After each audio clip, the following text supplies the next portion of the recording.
Welcome to Spring LIB. We know that the wave speed is equal to the square root of the tension in the string divided by the mass per meter length. We know that the length of the string is equal to 4 meters. We also know that the mass of the string is equal to 0.2 kilograms.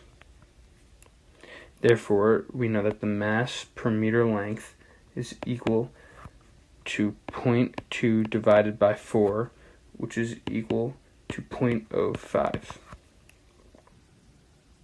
Next, we know that the wave vibration made 4 trips up and back in 0.8 seconds. That means the rope traveled 4 times 2, which is the rope up and back, 4 times in 0.08 seconds. This means that the wave speed is equal to 40 meters per second.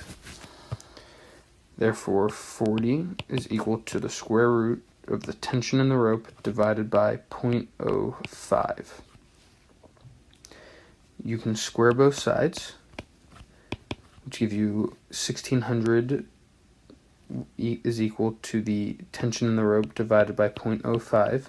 Then you multiply 1600 times 0.05, and this gives you a tension in the string of 80 newtons.